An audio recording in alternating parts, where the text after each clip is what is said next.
కొండల తట్టునకు కనులెత్తుచున్నాను, నే కనులెత్తుచున్నాను, కనులెత్తుచున్నాను, నే కనులెత్తుచున్నాను.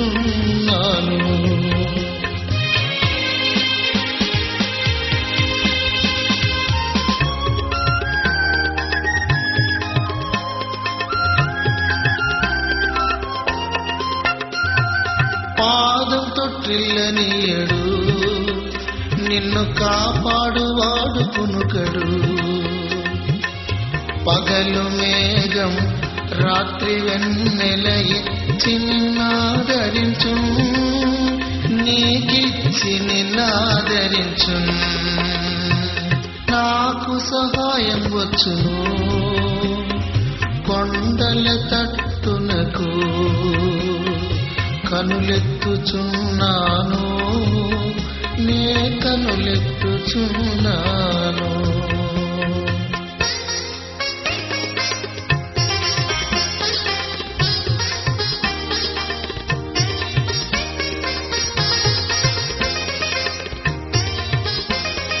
నీ కుడి ప్రక్కనకు యేసు నీడగా ఉన్నాడు. పగలు మేఘం రాత్రి వెన్నెల ఇచ్చి నిన్నాదరించు, నీకిచ్చి నిన్నాదరించు. నాకు సహాయం వచ్చును కొండల తట్టునకు కనులెత్తుచున్నాను, నే కనులెత్తుచున్నాను.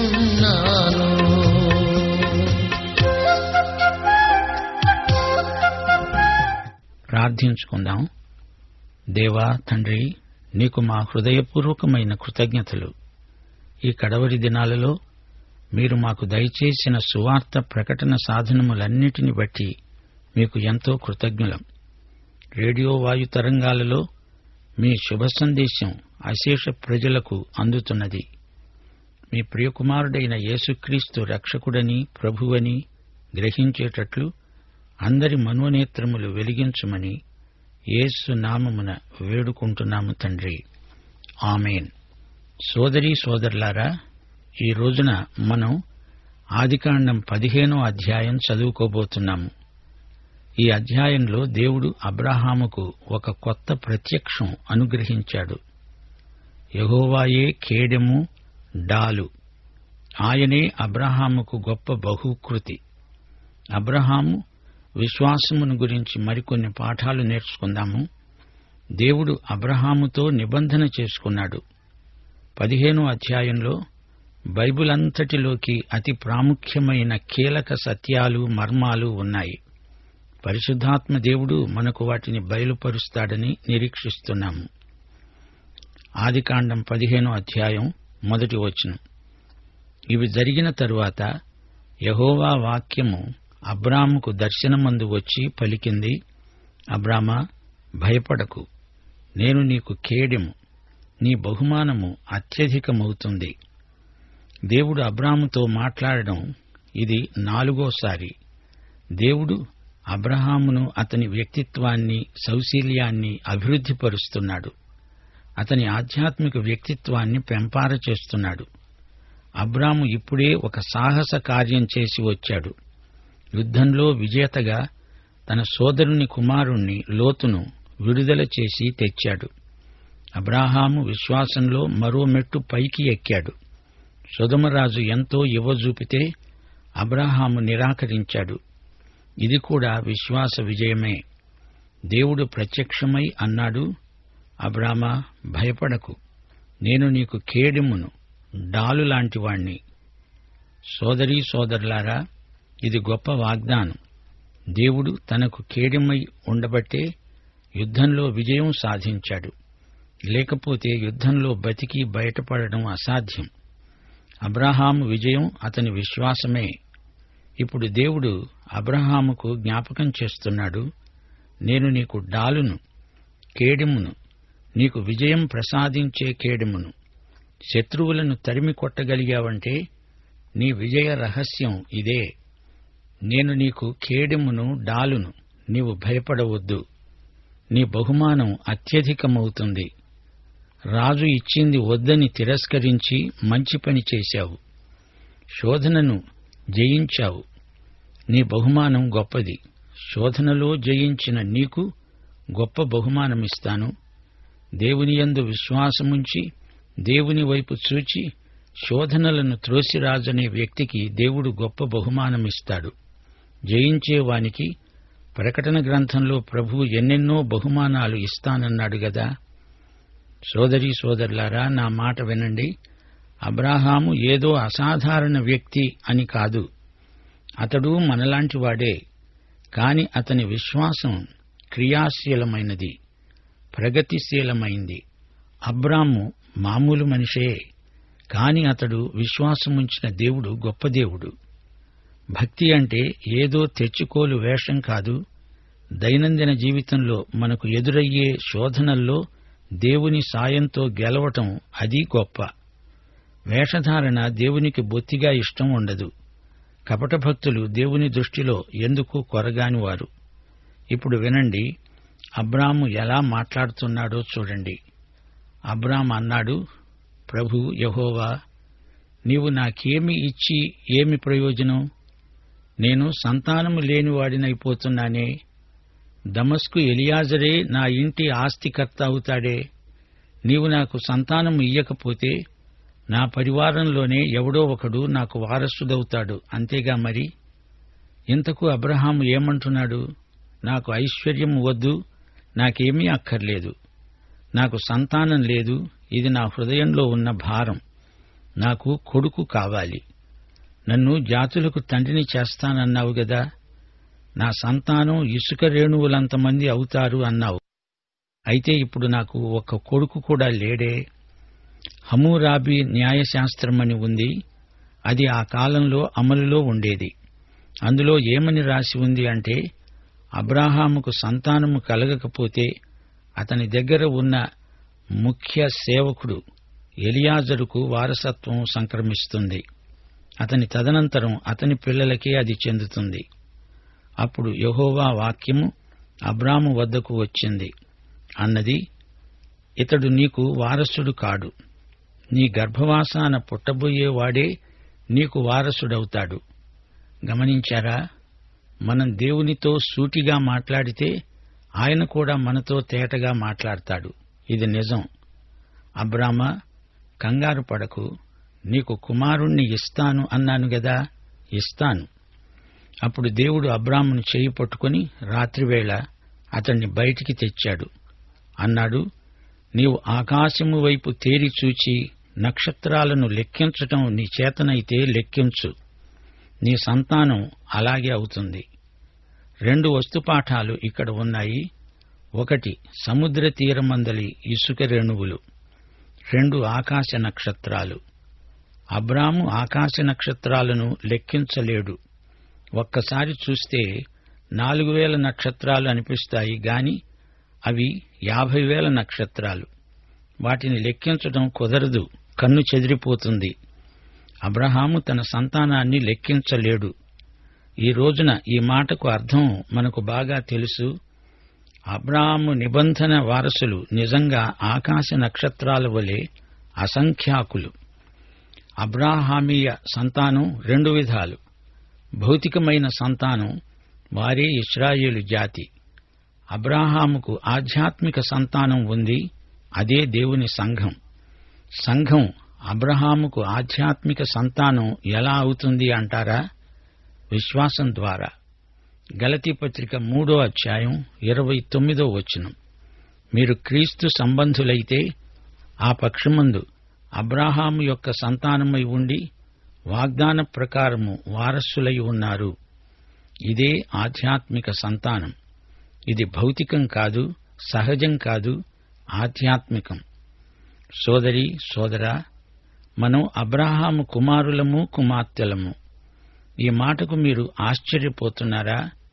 అబ్రాహామీయ నిబంధనలో ఈ 2 సంతతులు ఇమిడి ఉన్నాయి. ఇది మనమంతా నేర్చుకోవలసిన ఆధ్యాత్మిక సత్యం. ఇప్పుడు అబ్రాము విశ్వాసాన్ని గమనించండి. 6వ వచనం. అబ్రాము యెహోవాను నమ్మాడు, ఆయన అది అతనికి నీతిగా ఎంచాడు.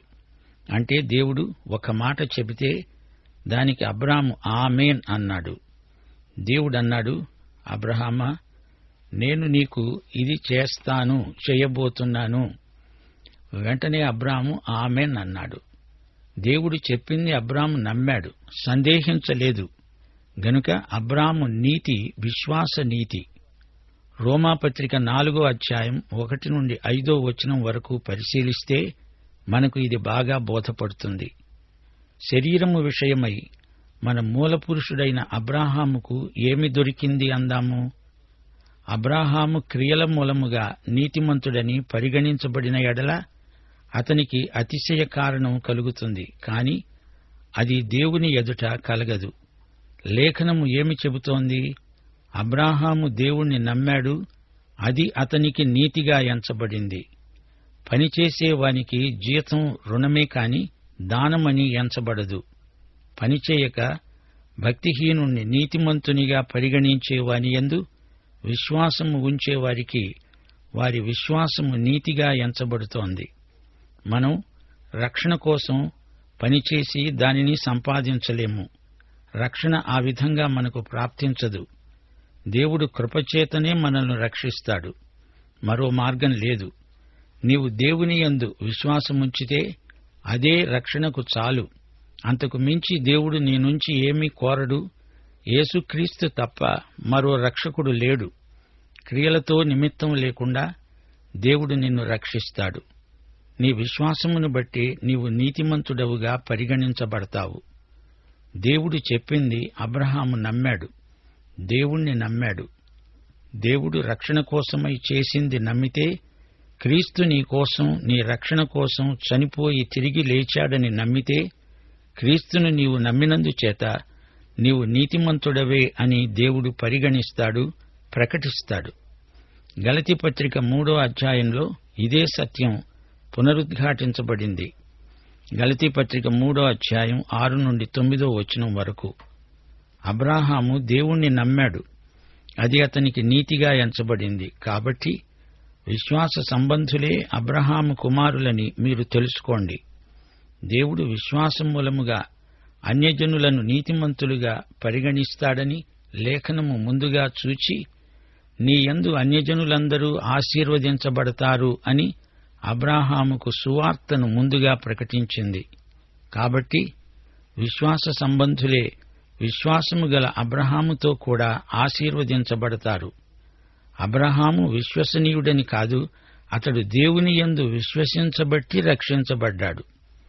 ఆదికాండం 15వ అధ్యాయం 7-8 వచనాలు. దేవుడన్నాడు, నీవు ఈ దేశమును స్వతంత్రించుకునేటట్లు దానిని నీకు ఇవ్వటానికి కల్దీయుల ఊరు అనే పట్టణములో నుండి నిన్ను యువతలికి తీసుకుని వచ్చిన యెహోవాను నేనే అని చెప్పినప్పుడు అతడన్నాడు, ప్రభువైన యెహోవా, నేను దీనిని స్వతంత్రించుకుంటానని నాకు ఎలా తెలుస్తుంది? గమనించారా అబ్రాము ఎంత సూటిగా మాట్లాడుతున్నాడో? వాస్తవాన్ని నమ్మగలడు అబ్రాహాము. క్రైస్తవ జీవితంలో మనకు అలాంటి వైఖరి అవసరం. నిజాయితీ లేకపోతే, యథార్థమైన వైఖరి దృక్పథం లేకపోతే అబ్రాహాము దివాలా తీసేవాడే. అసలైన సత్యం నిక్కచ్చిగా ఖండితంగా తెలుసుకోవాలి. ఆ విషయంలో నిజాయితీగా వ్యవహరిస్తాడు అబ్రహాము. అతనిలో వేషధారణ ఇసుమంత కూడా లేదు. రాతపూర్వకంగా ఖండితంగా ప్రతిదీ తేల్చుకోవాలి అనే పట్టుదల కూడా అతనికి ఉంది. దేవుడు తన మాటను ఖాయం చేస్తూ అబ్రహాముతో అన్నాడు, 3 ఏండ్ల పెయ్యను, 3 ఏండ్ల మేకను, 3 ఏండ్ల పొట్టేలును, 1 తెల్ల గువ్వను, 1 పావురపు పిల్లను నా వద్దకు తీసుకురా.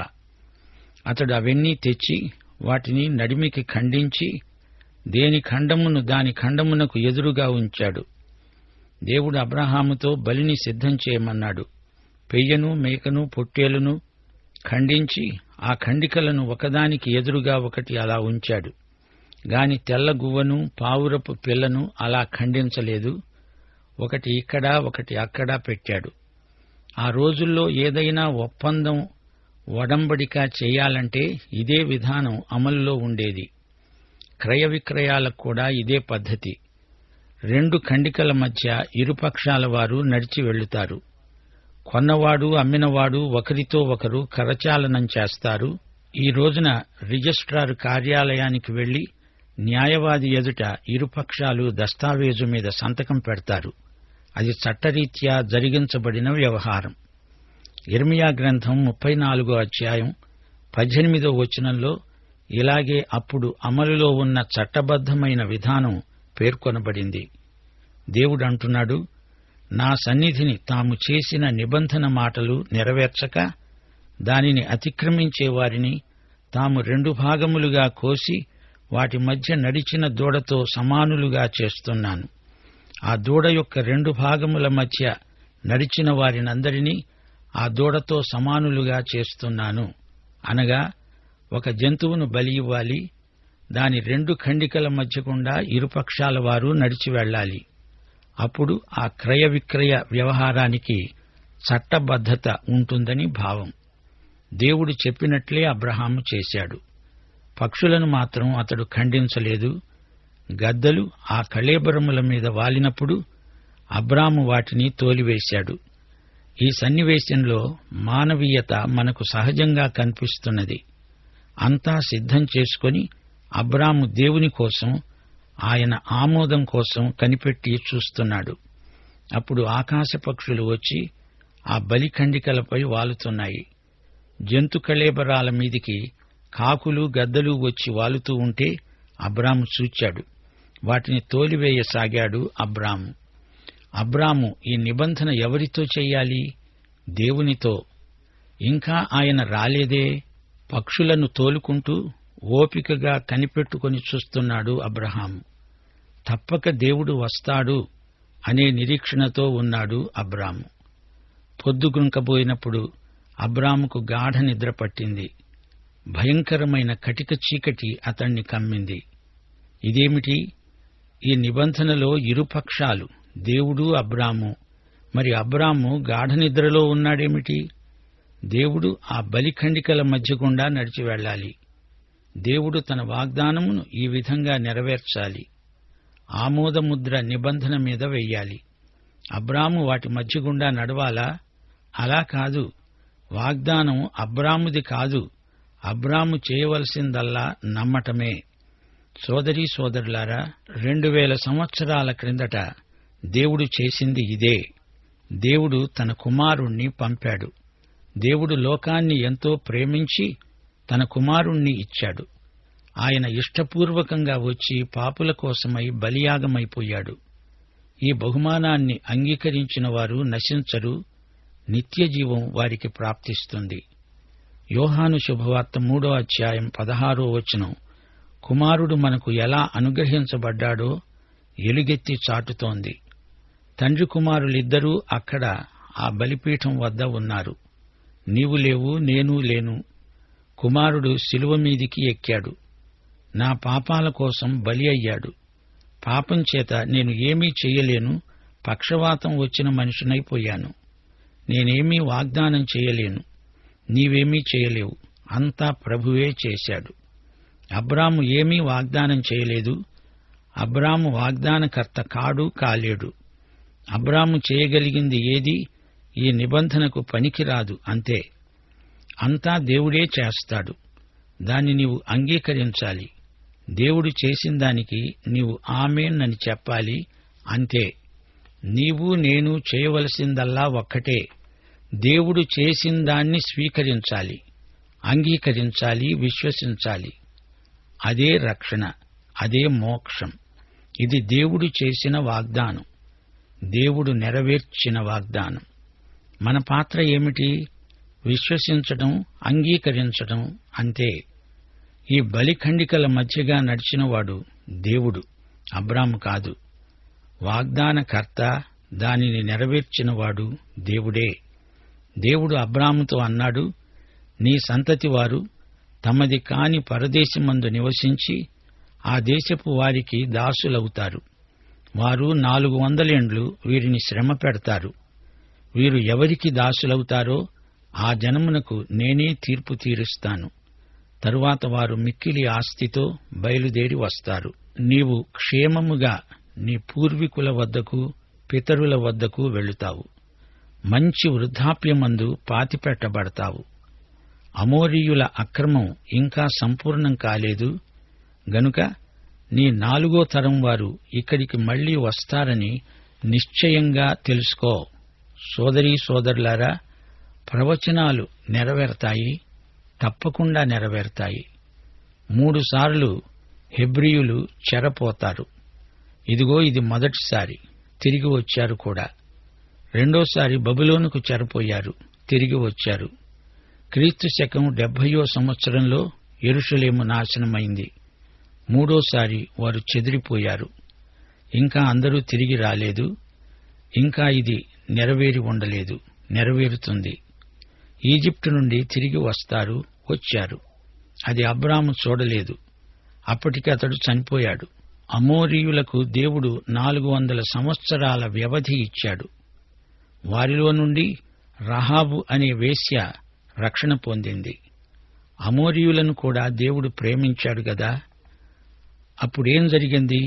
పొద్దుగుంకి కటిక చీకటి పడినప్పుడు రాజుతున్న పొయ్యి, అగ్నిజ్వాల కనపడి ఆ ఖండముల మధ్య నడిచిపోయాయి. ఆ దినమందే యెహోవా అబ్రాముతో నిబంధన చేశాడు. ఈజిప్టు నది మొదలుకొని మహానది అయిన యూఫ్రటీసు వరకు ఈ దేశమును, అనగా కేనీయులను, కనిజీయులను, కద్మోనీయులను, హిత్తీయులను, పెరిజ్జీయులను, రెఫాయీయులను, అమోరీయులను, కనానీయులను, గిర్గాషీయులను, యెబూసీయులను నీ సంతానమునకు ఇచ్చి ఉన్నాను. శ్రోతలు గమనించండి. రాజుతున్న పొయ్యి, అగ్నిజ్వాల, ఈ 2 యేసుక్రీస్తుకు ముందు గుర్తులే, సంకేతాలే.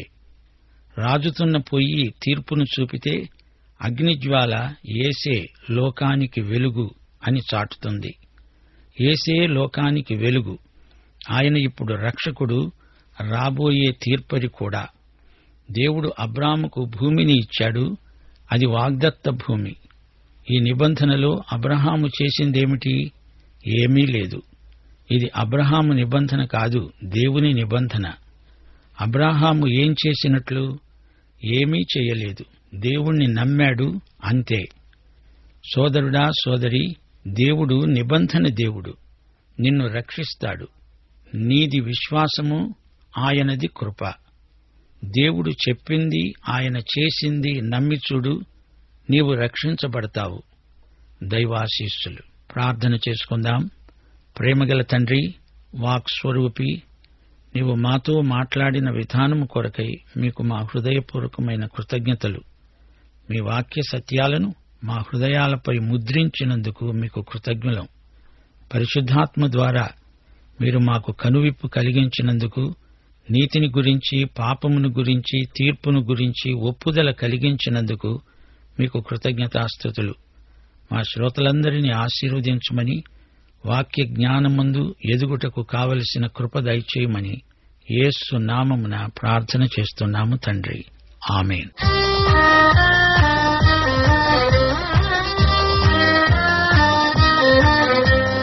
రాజు ప్రవక్త యాజకుడు, యేసే నా రక్షకుడు. రాజు ప్రవక్త యాజకుడు, పూజార్హుడు, సుందరుడు, పూజార్హుడు, సుందరుడు. యేసే విమోచకుడు, ప్రభు యేసే విమోచకుడు. ఇదే నా పవిత్ర శపథం, శపథం. ఇదే నా జీవన గీతం, గీతం. రాజు ప్రవక్త యాజకుడు, యేసే నా రక్షకుడు. రాజు ప్రవక్త యాజకుడు.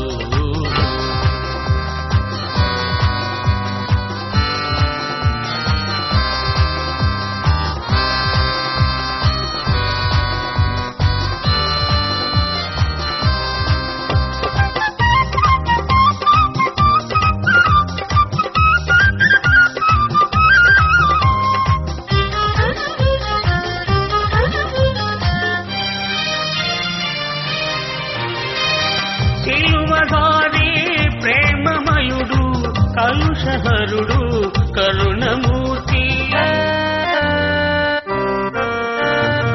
సిలువధారి ప్రేమమయుడు కలుషహరుడు కరుణమూర్తి సత్యసంధుడు జగతికి సత్యసంధుడు జగతికి నిత్య జీవకారకుడు నిత్య జీవకారకుడు ఇదే నా పవిత్ర శపథం శపథం ఇదే నా జీవన గీతం గీతం రాజు ప్రవక్త యాజకుడు ఏసే నా రక్షకుడు రాజు ప్రవక్త యాజకుడు.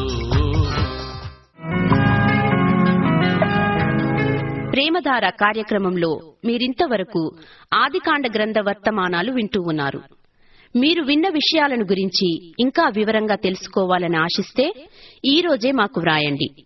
ప్రస్తుతం మీరు వింటున్న ఆదికాండ గ్రంథ వర్తమానాలపై గొప్ప ఆరంభము అనే పుస్తకాన్ని సిద్ధం చేస్తున్నాం. గొప్ప ఆరంభము అనే ఈ చిన్న పుస్తకం ఉచితంగా పొందగోరేవారు ఈ రోజే మాకు వ్రాసి మీ పేరు నమోదు చేయించుకోవచ్చు. మా అడ్రస్ ప్రేమధార, రేడియో విశ్వవాణి, తపాలా సంచి 4, సికింద్రాబాద్ 500017. మా ఫోన్ నంబర్ 04027003011.